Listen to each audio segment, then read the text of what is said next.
Good morning, fellow Toastmasters. In 2009, I made 6 figures, and I was living paycheck to paycheck. I was overwhelmed by stress. I felt boxed in by money. Little story. I came home one day to an email from PG&E. I owed $300. Remember the part where I said I made 100 grand? I couldn't afford a $300 PG&E bill. No idea how I was going to pay it. My grown-up reaction? Went to my bedroom, sat on my bed, and I cried. True story. I felt like a failure as a husband, and I didn't think I had the ability to support my growing family. It's 2009. I had a 3-year-old daughter and one on the way. Soon thereafter, my wife asked me a question and made a statement, both of which changed our lives forever. The statement, I'm concerned about our finances. The question, have you ever heard of Dave Ramsey? I had not. We're very familiar with him now. Fast forward 28 months. We paid off $77,232.88 in debt on a single income with a family of 5. We added a 3rd daughter 2 years into our journey. Was it easy? Hell no. I worked my butt off for 2.5 years. I worked an average of about 40 hours of overtime a month. That's an extra 2.5 months per year, an extra week per month. Remember when I said I had a 1-week-old when we started this journey? I feel sometimes like I missed the first 2 years of her life because I was gone a lot. It was worth every sacrifice we made. Every sacrifice. We have no debt outside of our house. Nothing. I owe nothing. And it feels amazing. The relationship I have with my wife now, completely different. The relationship I have with my kids at work, I'm a totally different man than I was 6 years ago. Because we did 2 things when we started this. We remembered how to dream, and we defined our why. And that's what I want to challenge you all to do today. This is supposed to be inspiring, like Atosa said. That's great. We'll all feel good when I'm done. But does it matter? Nope.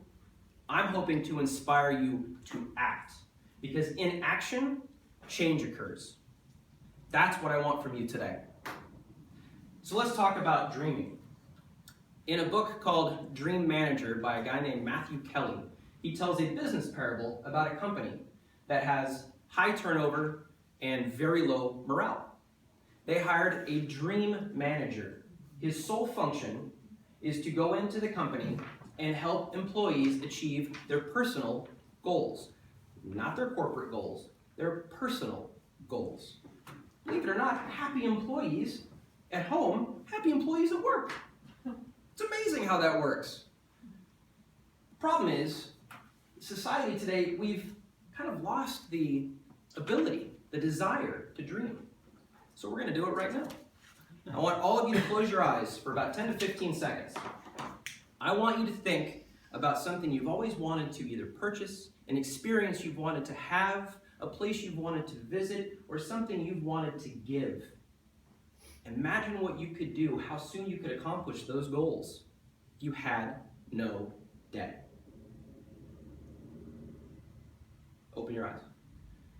I want you to keep that in the back of your mind as we're talking, because I'm going to challenge you to do something later today, and that's going to come into play. The second book I read is called Start With Why by a gentleman named Simon Sinek. If you've not read that book, I'm here to tell you it is incredible. It's basically a business book, but the tenets inside are very applicable to personal and financial goals.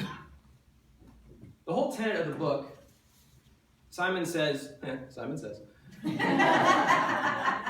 that people don't buy what a company sells, they buy why a company sells. Take Apple. They've put out some really crappy products in their lifetimes, but people still line up around the block when their next bigger, better deal comes out. Because people buy their why. Think different. 2 words, that's not just a slogan, it defines that company.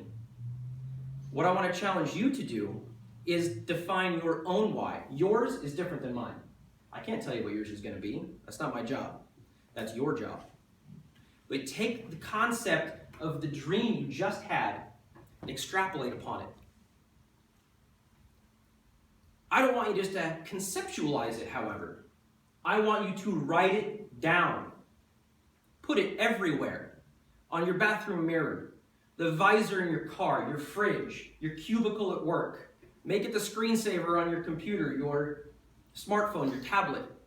Make it everywhere. And when it comes time to make significant financial decisions, particularly if you are facing the monster of debt that I was, or something similar to it, hold up that why physically and look at that decision you're about to make through the lens of that why. Because I'm here to tell you, if you continually make these financial decisions in spite of your why is not strong enough. It's not. I was exhausted for 2.5 freaking years. Exhausted.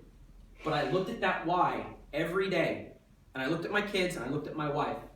And I got up and I went to work. 18 hours. Boom, boom, boom. Back to back. It defined our journey. And the cool thing is, by having it everywhere, not only does it motivate you, but people are going to ask you about it. And then you get to tell them about your journey. Then you get to inspire them to act. That, my friends, that is how we will change the world. Thank you.